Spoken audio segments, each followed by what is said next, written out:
Hey, real quick, before we start the podcast, we hope to see you at our second Wild Turkey Management Academy that we're holding February 28th, 2026 in Eufaula, Alabama. The course is going to be taught by Drs. Marcus Lashley and Dr. Will Goldsby. It's a one-day classroom course. It's going to cover everything from the basics of wild turkey biology, how to make management decisions, managing different cover types for turkeys. Marcus and Will are even going to get down in the weeds, laying out different properties, walking through different scenarios that they've encountered so that you can apply those to properties you manage. Go to wildlifeinvestments.com, click on our education events page. You'll see all the information you need to sign up. We hope to see you the end of February in Eufaula. Welcome to Wildlife Investments, where we discuss wildlife research, habitat, hunting, and land management with our panel of leading resource managers. Wildlife Investments, resource management by scientists.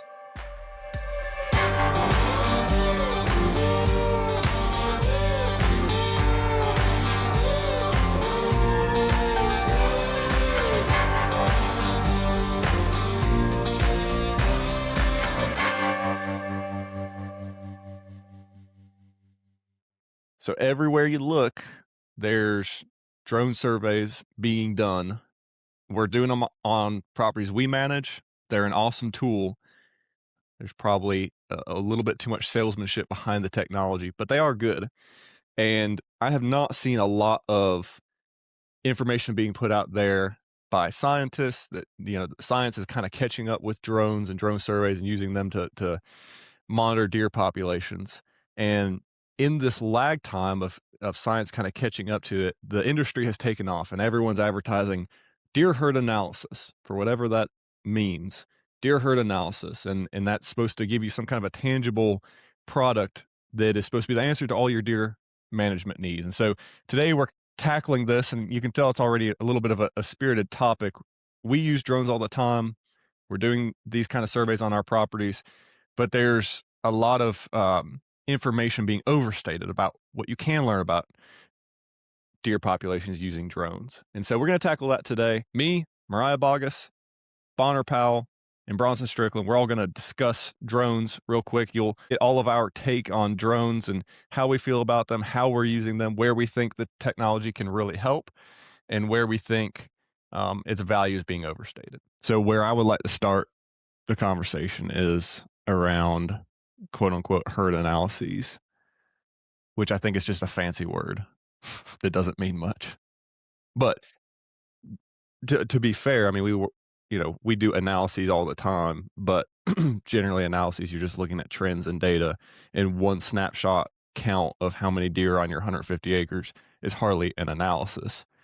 It is at best a census, but I want us to discuss that as well, how this is not a census. And I guess we should probably back up and even start at that term and what we mean by a census versus a survey versus what we would probably more call, broadly call a survey, just one form of an index.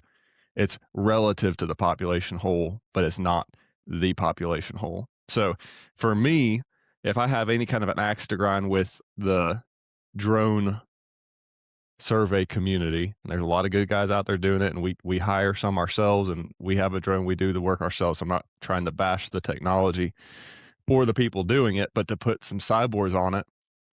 When you fly a drone just kind of willy-nilly over a property and count deer, I've got two questions for the people that are doing that. And again, we're doing this, but what does that actually tell you? If you have 15 deer on your 100 acres, what does that mean to you? Seriously, what does that mean? And then two, do you really only have that many deer on your property? Probably not, because the research hasn't really been done to quantify how to calculate the number of deer missed. And I know I've talked to a lot of drone operators that are like, oh yeah, we got every single one of them. It's 100%. And Bronson, you and I have joked about that. I know it's like there's a false sense of confidence there. And like I did a survey last week or the week before, I forget now. It was a really good condition day, and flying that thing, you feel invincible because you're picking out deer left and right, and it feels like you get every single deer. But I can tell you, every time we got down in the little bottom, this was a nice cold day. It was kind of drizzly, high of like 45 degrees. everything was popping out. There were no sunspots or anything. But anytime you got near a bottom with water, you start to get little warm spots because you have standing pooled water. And you get that with stump holes, you get that with fire ant mounds, you get that with rocks, you get it with all sorts of different things, even when there isn't sunspots. And to think that we're getting every single deer is a false assumption, in my opinion, but also it's not necessary. If we just look at drone surveys like any other form of a population index, it can be very valuable. I guess where I have a problem, and I'm going to shut up now and let you guys talk, but where I have a problem is the over salesmanship of drone surveys is the end all be all that tells you exactly how many deer you have. And you see all this advertising of, all these fancy words thrown out there of just someone flying a drone and counting deer, which is awesome. And we use it, but it doesn't, it's not all that. It's just another tool in the toolbox.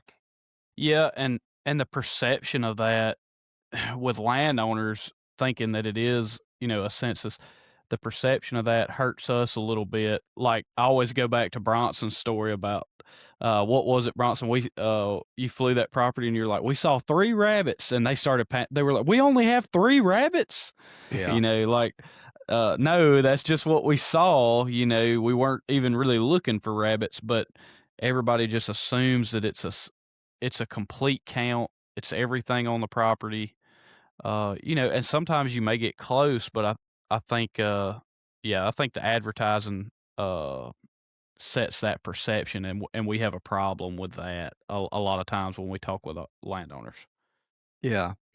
And Moriah, I think you used this term a moment ago. It's a snapshot, and a snapshot better than no shot is better than nothing. It gives you that one window, that one glimpse at that one time during that day and that time of day of what the herd is and some estimate of density. But I guess think of it this way: is when you're managing a population, I don't want just a snapshot. I want a movie.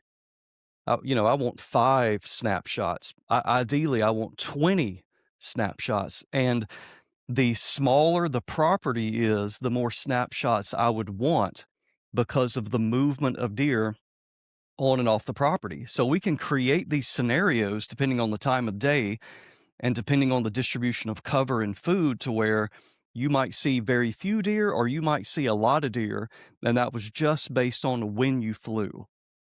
And so then we got to move into what is the product that a lot of people want with a survey. They want the photographs. They want to be able to have the drone operator identify bucks and zoom in and get the photo, how many 8-pointers, 9-pointers, 10-pointers, etc. And all that's good and provides information.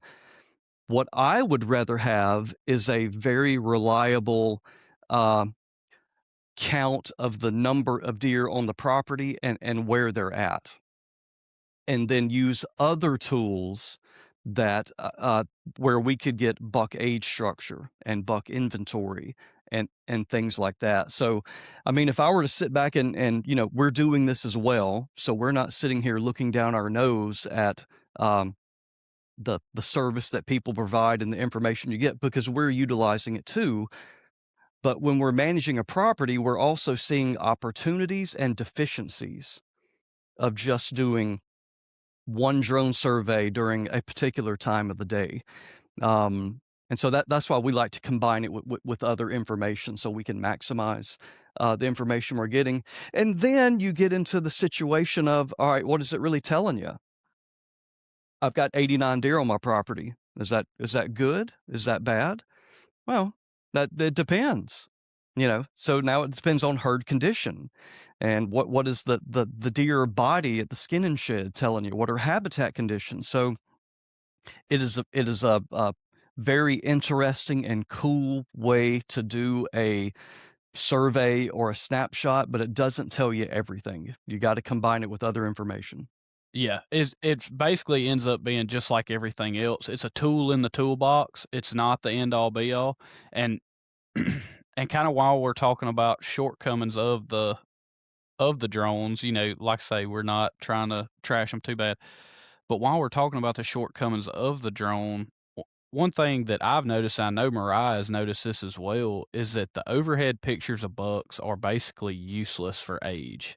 Like, Yeah. I I can't tell up from down on those overhead pictures of bucks, and the bad thing is that's what is taking these pilots so long to run the survey.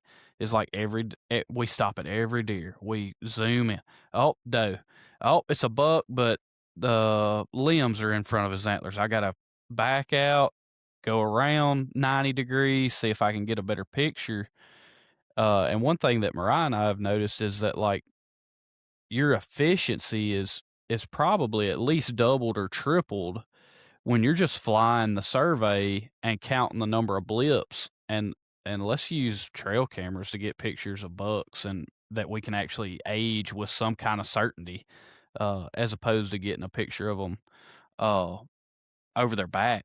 But the pictures are cool, but it doesn't tell us a whole lot. Yeah. That's one of my biggest. I think for me, that's the biggest shortcoming of the drone surveys because we have people send us pictures like, "Hey, I got this from a drone survey. What can you tell about him?" Nothing. I mean, I can tell he's an 8-point, but that's about it. Yeah. So even per so back to your point about aging, even on properties where, um, there's smaller properties and there's only so many unique bucks, and we have a lot of trail cameras to, parse out those unique bucks and kinda classify them. I've looked at drone survey video, from flights we've done and trying to uniquely identify those bucks and match them up with what we have on trail cameras. It's possible, but it's tough. And when you're dealing with 110-inch 8-pointers, just the flood of Yeah. the classic little 8-point is near impossible. It's already hard enough on a trail camera survey, but that really highlights the difficulty of that overhead look. It's even tough for assessing the size of a buck. I mean, I was Mhm. looking at one the other day that a buck that we have, from summer trail camera photos and fall trail camera photos, and we caught him on this, thermal survey in daylight, and I had daylight video of the buck. I mean, I was the one flying it, looking at him, took photos of him, got him from different angles, and in the drone photos, he looks 20 inches smaller. Like, he looks like a basket rack 8-point, but it's not a bad 4-year-old buck. I mean, he's right around 130-inch 8-point, and, the only reason I know it's that deer is from some unique spacing. His G3, he's got like a crab claw G3 on the one side, and then a more typical frame on the other side. And so when it's that hard to uniquely identify a buck, I mean, how are you going to, one, like you're saying, age that deer? Impossible. It's already hard enough to do with Mhm. trail camera photos. Age your deer and then somehow make an assessment based on size and age for harvest? Absolutely not. I mean, this is something we've talked about because like we would love to be able to do that. That would really streamline the processes that we go through to tell landowners, hey, shoot this deer, don't shoot that one, all that. Because we want to incorporate and use drones more and more for being able to have another index of population trajectory and whether or not it's changing over time. And if we could pull that from it, that would streamline our process. But it's just not good data for that purpose. Um, I'm not going to name the drone company. I've seen a bunch of different drone companies advertising these same similar deliverables, but I'm looking at an advertisement right now, and a few of the things that they're advertising is, yeah, aging on the hoof, habitat recommendations, a total count of all the deer on the property, and then even harvest recommendations, like you need to shoot X number of deer and stuff, all from a drone survey. Now, can you make some recommendations on some of those things from a drone survey? Partly, but Yeah. only with other data. Like Yeah. we can make some recommendations on habitat, but only when we've looked at habitat on the ground. Because are you Yeah. gonna tell me that you can fly with a Yeah, drone that's and what I tell was someone gonna if they need to say. burn or not? I That's mean, what I was gonna if say. That one right if there is a little crazy. if you think you could do that, you don't know a thing about plants. Yep. That's Yep. my gripe. Yeah, for Well, sure. let's talk about we kind of talked about some shortcomings and some way you can have some misdirection from it. let's talk about a positive that I think is really beneficial would be a scenario where maybe it's a landowner you're just starting to work with, or maybe Bon or Moriah, you're reading the habitat and you can tell, man, they got a lot of deer on this property. They need to engage in a pretty heavy doe harvest and maybe some buck removal, etc. And you throw this number out there, whatever it is. And of course, this scales with property size. But you say, you need to harvest 50 does. And they come back to you and go, 50 does? We don't have 50 does on the property. We're not seeing them this year. Even if we, really, really tried, there's no way. The one thing this type of, technology will provide you is to go up in the air and go, not only do you have 50 does, we estimate you have 150 does. Yeah. So it's not going to be a problem. And then you start peeling the layers of the onion and you go, you're not seeing them. Why?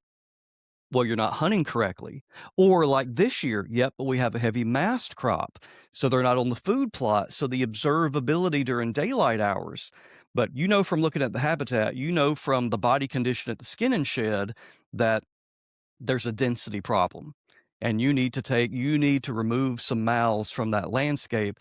This would give you a way where I think a lot of clients or people will go, I believe you now, because I'm showing you the video or the map that you've made of these are all the deer. That is always even going to be an underestimate, typically, because deer you missed or deer that may reside on your property that are off the property. So I don't know, it does add a layer of confidence to convince people about our harvest recommendations. Yeah. I think it can work both ways too. Yeah, I agree with that. Especially with a small property because deer are moving on and off. So as long as you kind of go into that with take it with a grain of salt mindset, I think it can be important. Now, I want to circle back to something we touched on earlier, which is the snapshot idea of a drone survey. And any kind of good survey design, and you learn this in wildlife techniques, but any kind of good survey design has a few attributes. And I'm not going to go through all the different things, all the different ways that you can mess up a survey, but at bottom line, it needs to be random. You need to try, and so by randomizing a survey, like if let's say we're apply this to human dimensions, like we're doing a survey of hunters to say, do you want to be able to shoot 10 bucks versus 4? You wouldn't select the group of hunters from a deer hunting page on Facebook. You would select it from the whole of all licensed hunters, and then you would randomly assign numbers to hunters across that population and then survey hunters from that random selection. You would try to remove the chance that you are biasing your sample, from a subgroup that might be slanted one way or the other. So you wouldn't want to select that from a group of, the QDM hunter Facebook group for that state on Facebook, because they're going to say, hey, I only want to shoot one deer, or you're going to bias your sample. And so we want truly random. And then we want repeated in a case of looking at a population, we want it to be repeated. The more times you repeat that survey, the better chance it becomes random. And so, I use a for instance here, but if we think about a property that is the only bottomland hardwoods, maybe you have a river corridor and it's the only bottomland hardwoods around, and you have a lot of ag adjacent, and you only do your thermal survey in January every year, you're going to more than likely overcount your deer every single time and think that you have more deer than you do, because your property is probably pulling in deer because of food resources in winter and also just the limitation of cover on the landscape. But if we could repeat that, and this is where we run into flaws with relying solely on drones, is that we can't really lengthen out that survey window into summer when we might want to. We have to rely on other means, or get creative with our survey technique, because when we're dealing with hardwoods, we can't see down into that, through that canopy quite as well. And that's where I don't have a problem with surveying that population one snapshot with a drone in January every year, as long as I have other data like camera data or observation data from hunters on the stand to then pair that with, so that if I start to see some crazy number with the drone, I'm not freaking out because of just that drone number. I've got some other data to compare it with. And I mean, we have recently had some properties where the drone numbers are wildly different from the camera numbers. And that would suggest that there's something going on there on the ground that's making deer shift onto or away from that property before and after that drone period, that survey period. Yeah, and I think hunter observation is a great tool to pair it with.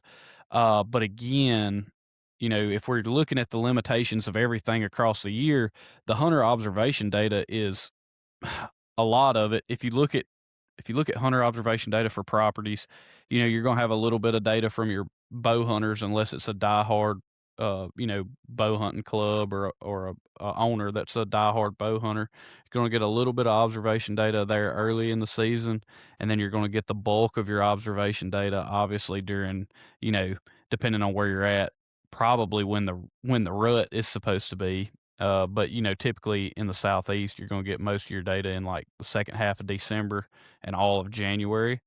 Uh, and again, that kind of overlaps with the time that we're flying the drone. So sometimes it's hard to separate those two. And again, I really like hunter observation data.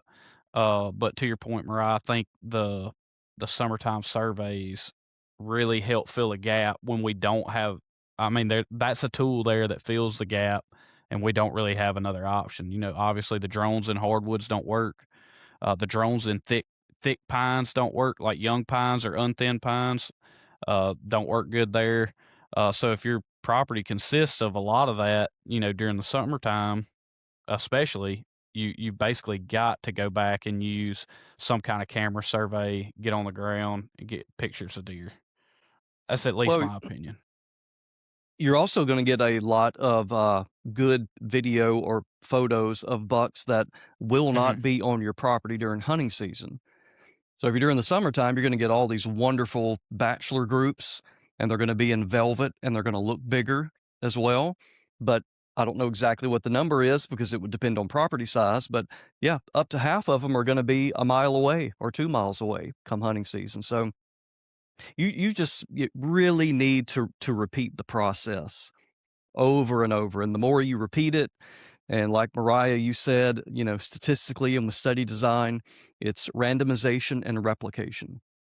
R&R. That is what makes a good study and statistically robust. And that is what needs to be incorporated in this type of setup to give you greater and greater confidence. Yeah. So on that, in a perfect world, yeah, we have replication and randomization. When we have I'm going to go back to like a 150-acre property where we can really only just count the deer that are on that property. We know there's some bias. And we can only do it in winter. Back to that imperfect scenario we're always dealing with. And then compound on that, Bonner, you mentioned the observability, and we know that it is not perfect.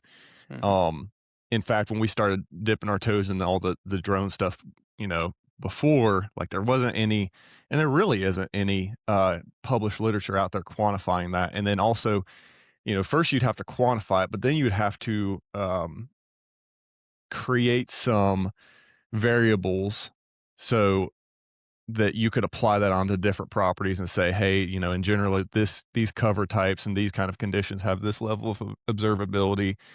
And that would change over, you think about the life of a pine stand from 1 year to 30 years. And then there's all these different, management interventions, whether it's thinning, like pre-commercial thinning, mid-story removal, all these different things could likely affect observability. So I did want to just throw this in there. We're not just talking out of our butts completely. We have done some research on this in-house, looking at observability. And these, even our numbers here are just snapshots. They are kind of one-offs where we went in with people randomly distributed in these stands, flew over them with the drone, um, had the drone pilot pick out those people, and then we went back and looked and saw how many we missed, and we confirmed, yeah, anywhere from 50 in our stands, it was anywhere from 50 to 100% observability, with dense cedars being the worst, dense pines being very bad, and Yeah. then like an open early successional field or low basal area pines being the best. In those types of Really good. areas, Yeah. in our replications, we were getting about 100% of those people. But for me to have a lot of confidence in even our numbers, we would need to replicate those more and more and more across different study sites. And then the problem also comes back to is like, okay, well, you can't feasibly do that on every single property and in every single condition, calculate your observability. There's always going to be some error, even in your estimation of observability. But at the end of the day, none of this is really a problem if we just look at drone surveys as an index. Mm-hmm. So, an example of an index, I mean, you could do a spotlight survey on your property with the right permits. You can do a spotlight survey, and it's not going to tell you exactly how many deer you have on your property. It will give you an estimate. But when you do that spotlight survey year after year after year after year at the same time, hopefully you do a couple replicates each season when you do it, but you do it at the same time, in the same way, then you will see trends. Those numbers are not perfect. It might say you have 101 deer. You probably don't have 101 deer. But over time, if that starts to climb up to consistently increasing to 140 deer, well, that's a pretty good indication that at least during that time of year, your population is increasing. And that's how we use these indices to monitor a population over time, because we don't really need to know the exact number of deer. We'll talk about that on another episode. But if we know the observability isn't perfect with drones, it's not a true census, because a true census is when you count every single animal. So the idea that we're doing an analysis that counts all the deer is wrong. It's not a census, but it is a snapshot of an index. And as long as we're looking at it that way, and that's how we're using it now at Wildlife Investments, is we're putting drones in the air, we're doing these surveys, and then we're replicating them year after year at the same time, and then looking at that trend in comparison with the other data that we're collecting from hunters, from at the skinning shed, from trail cameras, putting it all together to paint that picture. And so it's just another layer of data. And also in a time of year, one nice thing is that it's kind of a lot of times it's late after season. It's a time of year when we're not getting a lot of data. Most people are kind of burnt out. There's not a lot of hunting happening that time of year, if it's even still season. Cameras are down, that sort of thing. And so it is nice to kind of have a shoulder season where we can get another data point, to consider when we think about harvest the next year. Yeah, I think it's very akin to observation data. I mean, you could construct it to where you could come up with a population estimate from observation data, but nobody uses that. They use observation data, if it's collected the same way year after year, to detect a trend. We are seeing more or we are seeing less, and that's giving you insight into the population is stable, increasing, or decreasing. And I think that the drone survey, if replicated, can do that same thing. Another aspect, heck, this may be my favorite aspect of it, and we always have to qualify this with it can't be a snapshot. This has to be repeated, number of days, time of day, etc. Is I think it's really cool to be able to look for voids on your property and demonstrating to a landowner that we would have insight in that based on the density of the trees or the canopy or the pasture, whatever. We could say, hey, this 5, 10, 50, 100, whatever acres of your property is not doing anything for deer. And if you don't believe me, we've put the drone over this a number of times. There's never a deer here. Then now you've got two paths you can go down. Do we want to make that patch better for cover, for food, whatever? Or might we use that from an access perspective? Is, hey, no deer here. We know why, habitat-wise, deer are not here. Might that be a way where someone can access a particular area and not disturb deer? When we're on properties, we see this all the time where you got some really good bedding cover here. We can demonstrate it, like Moriah most recently where you went. You were just seeing where all the deer were. If you got a road going in between that, then the deer are going to know when you're on the property and when you're hunting, etc. So we need to tease those apart, move them apart in how we're accessing the property. So it's we have to look at it like that as well. Of, do you want to maximize every quarter acre of your property to be food and cover? Maybe not. We might want areas of the property where we do not expect deer to be, but we use that how we navigate the property during hunting season so that we increase the huntability of the deer, Yeah. keeping deer on your property, making them observable during daylight hours, etc. Yeah. And it's definitely really cool to see that snapshot of where deer are in the moment. I've had a couple different observations. The first one is every time I fly a drone there or see someone fly one, there's fewer deer in a stand than I would like to imagine in my hunting boots. In other words, I always think, I'm like, well, if I were in that stand, I wouldn't be seeing crap. There's nothing around. And I always think how I would never want to connect the drone to hunting, not only because of the illegality of it, but how little fun would that be if you were in the stand and you could actually know how few deer are around you? Because oftentimes that distribution is not random; it is concentrated in areas. And that anecdote you were referring to, Bronson, the other day, I mean, whenever it got mid morning and deer started bedding down, it was like 9 to 1 deer out in our old fields bedded or in heavily thin pines with a very similar plant community bedded. They weren't in the hardwoods. And not that you could probably hunt those hardwoods right now, and if you found a hot tree that the deer were still on, and that they would show up there eventually. But at least that day in those conditions, they were in those thin pines. And so you could see where if you were hunting those thin pines that morning, you would have been like, man, it was an awesome hunt. But you could be 300 yards away in the hardwoods and maybe you didn't see any deer. And I know like that's kind of basic hunting. Like we know deer are concentrated and they kind of move around, they switch resources throughout the season. It's just so cool with the drone to actually see that. And that's one thing I've really enjoyed. No doubt about it. That's what's cool about it. Is I don't know, it just adds a it's all a different context. The trail camera gives you the information. You get really good photographs of the deer, but you are limited to that point in space.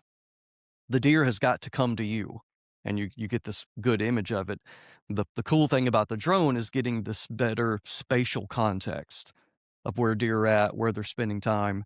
And again, we just have to say this over and over. It can't just be a snapshot. It's got to be repeated over and over again, but you will absolutely see spatial trends doing that. Mm-hmm. I wonder, Moriah, if it was relatively cold that day, like you just mentioned the temperature. Did sunlight have anything to do? Were deer wanting to bed in an area where, if the sun had been out, I think you said it was also cloudy or overcast, but I wonder if that had anything to do where they were choosing to bed. Man, if I could get in the head of a deer, I'd be rich. Yeah. Yeah, no, there was no sun out that day, which was kind of a stumper for me. I actually would have guessed that the deer would have been in some of the thicker pines. If there were ever a day for deer to be in the thicker pines, I would have thought it would have been then. But yeah, they were out in the most open pines. There was really no direct sunlight at all. It was very cloudy, kind of drizzly off and on all day, and they were bedded in these very open stands. It would have been interesting to be able to fly that property on some different conditions to see if that changes. Maybe that's just where the deer prefer to bed on that property right now. um, but yeah, the other thing that could have been going on there too, that we would have had to go and actually measure, but underneath some of those other understories, I don't know what it was, if it was like a temperature inversion or if there was much mixing happening. But if there were some cool areas underneath those canopies where the cool air was kind of pooled, there's a chance that maybe they were out in those more open areas just because there was more warm air, even though it wasn't direct sunlight, just kind of mixing into those canopies and getting moved through. That would be another hypothesis I would throw out there, but right now it's kind of all guesswork. That the cool takeaway for me there was just to see, obviously we see deer in those types of plant communities all the time feeding, But it was a really cool anecdote for that landowner to see, hey, here's deer. Not only, do you see them out there when you're hunting and they're in these heavily thin stands in the old field, but here they are seeking them out specifically for cover because those deer weren't eating. They were all bedded down, or bucks cruising through those bedding areas. And so that's just another point for that type of habitat management, providing some diversity in cover, not only just food cover. Okay, so how about this? So, Moriah, if you had that exact same scenario, let's not talk about underneath the open pines, let's talk about old field. Doing that, you're providing a structure that will serve as cover, depending on the age, and your management time since fire, whatever, and compare it to an adjacent stand of switchgrass. Those would be providing very similar structures for bedding. But then I wonder, and we assume that the old field is going to be a lot more attractive because it is also providing food as well. Does that help you or hurt you from a hunting perspective? Question being concentration of deer? Will deer be, are they attracted if you had them side by side? Mm. And from the cover perspective, they are very similar. But they are attracted to the old field because it is providing the cover and it is also providing food. So when they say, for example, get up for the afternoon, evening movement bout, it's going to take them longer to exit that area versus, say, a switchgrass scenario. They're there, but there is no food to be found there. So they got to get up and leave and go to a food plot or find an oak tree or whatever, and you observe them. I have two thoughts, and then I want to toss it over to Bonner for his input on this. But I have jumped deer out of switchgrass. I'm not saying deer don't bed in switchgrass, but it's really crappy cover when you think about it. I mean, it would be Yeah, I like agree. asking deer to bed in a bamboo thicket or a cattail marsh. Do deer do it? Yes. But when deer are in a cattail marsh, in my experience, they're almost always on a little high spot where there is a change in cover. And I think that's what these old fields, when managed right, especially when you have a little bit longer disturbance, return, it's not like, I'm not talking about, a brooding plot that we're disking every year. That's really not providing bedding cover. But if we have an old field or a really herbaceous understory that we're burning it every 3 years, we're getting some pockets of cover in there. And to me, that is way better cover than a monoculture of super dense switchgrass, because you have openings where deer have a little bit of a visibility next to really thicker cover. And that might be a little pocket of sumac. That might be some brambles that, it can vary. And the nice thing about it is with fire, you get some of that heterogeneity without trying. We don't have to go in there It's and built in. plant. Yeah, we're not in there, disking around little sumac mott's or anything. Like, we can burn right through it and it'll resprout. And so I would counter first just with saying, in my opinion, I think the old field is providing better cover flat out. So I think deer would select to be in that over switchgrass. Now, your other question is interesting because definitely people do use switchgrass as a way of kind of creating a deer desert. And they use it because they think that deer bed in it and then have to get out quickly. Maybe. Or maybe deer are just moving through it to get out of that crap as quick as possible. We're also talking about switchgrass in the deep south versus in the Midwest. And if I were, on a property in the Midwest talking about this, I would be approaching this question differently. So I want to throw that out there. I'm really talking about this in the context of the deep south, but I think if we had any size stand of switchgrass on those properties where we have nice, well-developed old fields, we could, this is a guess, but we could probably survey them over and over and over again, and I doubt we would see any deer bedding in those.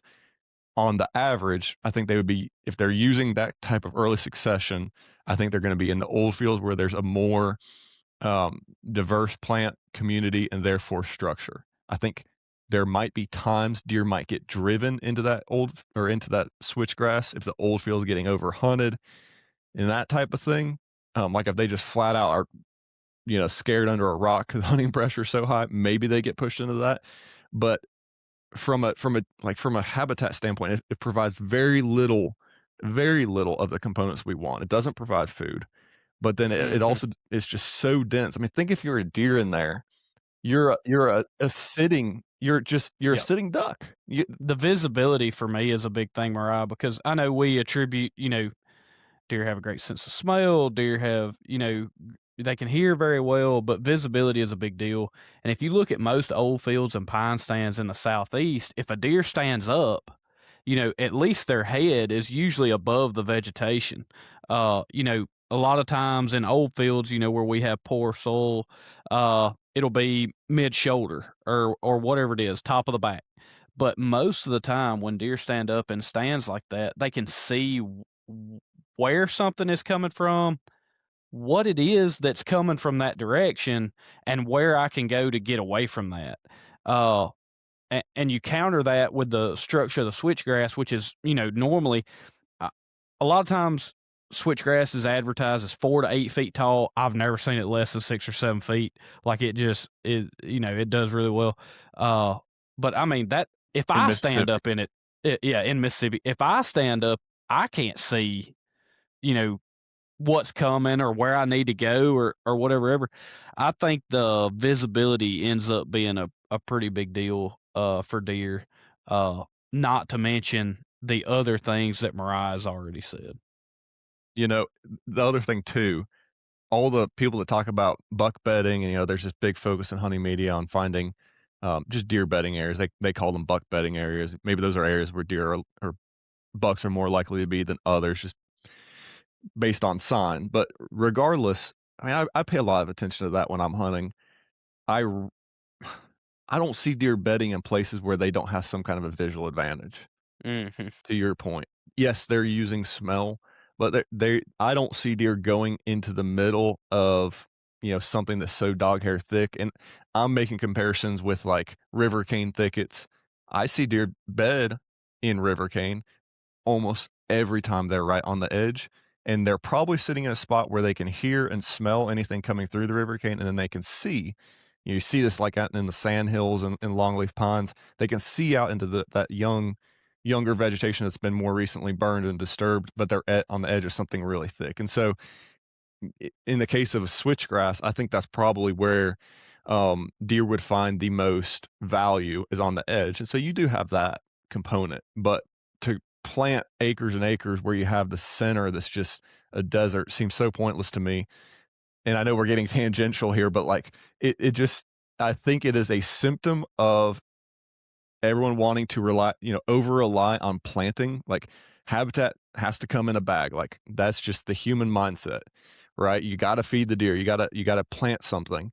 And I think the over reliance on switchgrass is a that compounded with it is difficult to develop an old field, and it's almost a sure thing. If you do everything right, you will get a successful stand of switchgrass. So, like, I do have to recognize that. Like, there is a level of surety you get from planting switchgrass. You kind of know what you're going to get. You don't necessarily know that with an old field. An old field is way more rewarding, but there's a heavy learning curve that I don't think a lot of people want to persist through. And then there is that kind of unknown, and you're not guaranteed that in 2 years it's going to look awesome. When they look awesome, it's great, but sometimes it's 5, 6, 7 years of just getting rid of this crap or not getting the response you want. And in some cases, you might need to plant a little switchgrass or native warm season grass to kind of carry that plant community. So I think it's a little bit of fear of the unknown. What I'm picking up from you, Mariah, is you're essentially saying switchgrass is ryegrass in a food plot Yeah, comparison. yeah, in a Meaning, we way. talk time and time again about, do deer eat ryegrass? Yeah, they will, but it's an availability issue. There are other plants that are better, but can you observe deer eating ryegrass? Yes, you can. But it is so depends on what options do deer have food-wise. So to me, it sounds like, can switchgrass make for a successful bedding area? It can, but it's probably not first choice. But deer will go there and gravitate towards it based Mhm. on what they have available in the landscape. And I think that's why we don't see switchgrass plantings being successful in the South because we are not cover limited in the South. When you go in the Midwest where it's so common, yeah, I mean, when you have a cover limited landscape and you put some really dense cover, even if it's crap, and that's the only cover, like deer are going to be in it.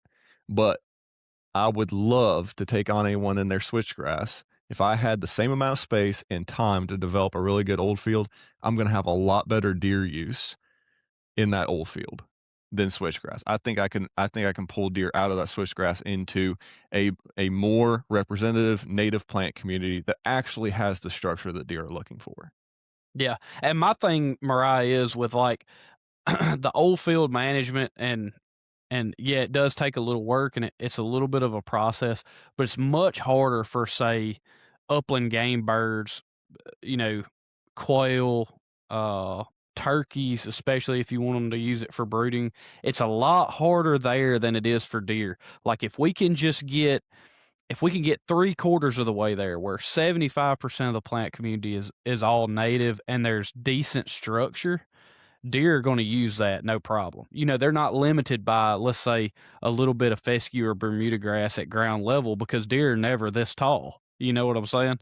Like they come out of the womb big enough to take care of what they need to take care of. Uh, so I think, you know, when we talk about early successional fields, old fields for deer management, I think it can be a pain in some areas where you have extreme problems with invasives and non-natives. But by and large, uh, you know, it's fairly easy to get it 75% of the way there. Now, once you start dialing that last 25%, it can be very frustrating. Uh, but the initial getting deer in there, get them to use it, it having some forage value during the summertime and some cover value during the fall, man, that's easy peasy. We can knock that one out of the park. Yeah. Uh, but going back to the drones just a little bit, uh, who in y'all's opinion, this is what I want to hear from y'all. Who needs a drone survey? Which properties need a drone survey? Is it, you know, if you can't afford to do a drone survey every year, what's your interval? And, you know, if you've never had a drone survey done and you're just getting into really managing a property, is it best to do one now or should I wait a couple years? What's y'all's thoughts? Hmm. Well, I need to think about this. I might have to revise my answer later. I guess I feel no one needs it. Now, that's pretty powerful to say that, but I say it from the perspective of we've been managing deer for a long time Mhm. without drone surveys, and we've been pretty dang good at it. So I think the tools that we use of reading habitat and deer condition is absolutely sufficient. But I would say, kind of like we talked about earlier, it is another tool, an optional tool, and it will give you an instantaneous snapshot. We might read the habitat and the condition of the deer and go, there's too many, or everything's just right. The survey can give you a number more or less within a day, if as long as you qualify that, yes, that is the number of deer that we estimate to be on this property on this day. And that number may be different tomorrow, but it could give you some very, very quick insight into your deer density habitat relationship. But it's not needed, but it's cool. And it does it complements, it augments the other tools that we use. Yeah, I think it's a good, it can be a good stand-in if maybe, yeah, you're new on a property and you're really trying to get an idea of where you stand, or you've had some gaps in your data collection over the years and you're kinda trying to fill in. So like to Bronson's point, there's obviously ways that we can be just as, confident in the deer population without dealing with drones, but it's also so often not a perfect world. And I think having that flexibility and that ability to pull in the drone is really cool, and I'm glad that we do have it. I know we're using it a lot.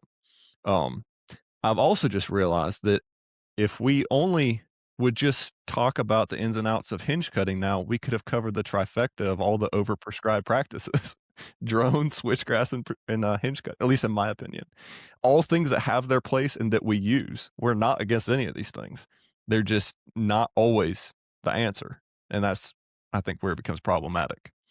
Context of when you use them and where and why. Yeah. Yeah. So one other thing, and then I think we could be done with the drones, but we kind of talked about observability and how it's not perfect and why it's better as an index. The other thing that affects observability that I failed to mention before, and I would be remiss if I didn't, is that conditions really matter with drone surveys. Um, any pilot out there knows that, and they'll usually work with you when you hire a pilot to find a good day to fly. Unless you have one that's overbooked, then I can't guarantee they might try to fly on a marginal conditions. I prefer the flights that are during the day because it's just so much quicker and easier to identify deer if you're doing that. But no 2 days are created equally. I mean, if the sun pops out for a minute, you can start to get some of these hot spots. If the temperature differential is just the temperature is just a little bit higher or lower, that can also affect things. And so that hiring a different operator year to year can also Mhm. seemingly affect it. Any kind of good survey, you try to keep the same observer every year because there is observer bias. I don't care what anyone tells you.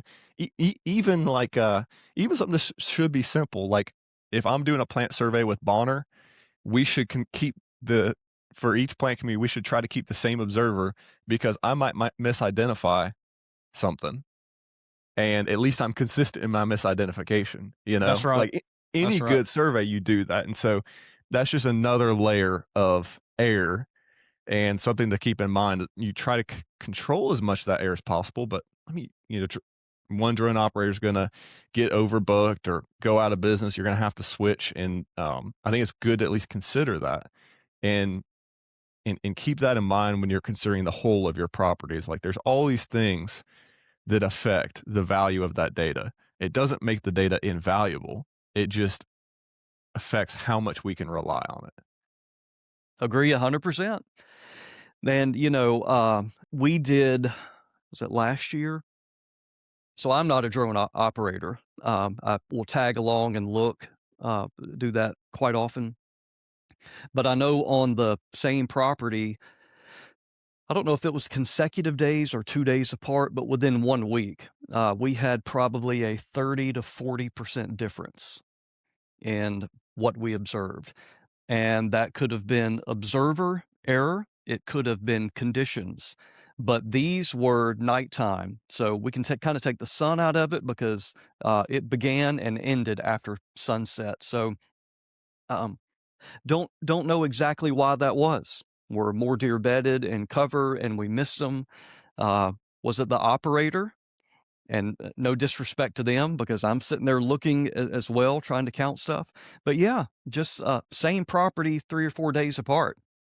There was about a 40% difference in deer detection. Could have Here's the been the real moon. question, Bronson. Are there did the rabbit population explode though?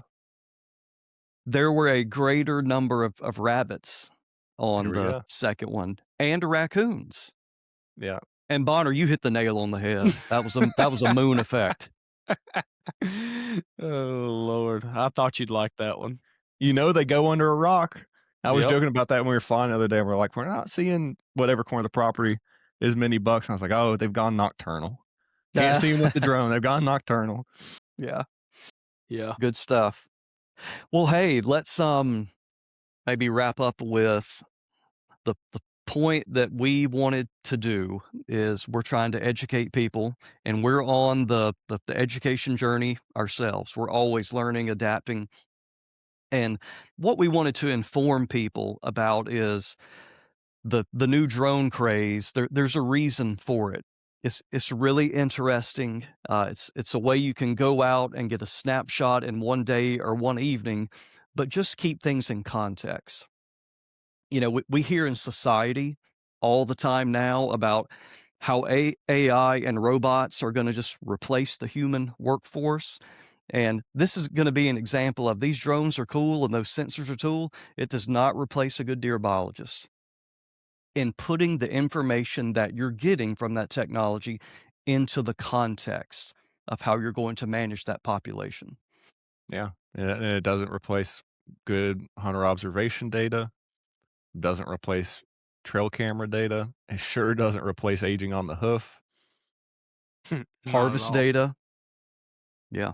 I heard the little bird told me that Bonner's going to make all his harvest decisions from a drone from now on. Yeah. Yeah, Mm. that's right. That's right. Okay. All right. Well, thanks, guys. Let's be done with this one, and then we can tackle the other related question, which is how many deer are on my property, and do I really care? Sounds good. Enjoyed it. Thanks for listening to the Wildlife Investments Podcast. For more information on these topics or to see some of the projects our team is working on, follow us on Instagram and Facebook at Wildlife Investments or visit wildlifeinvestments.com.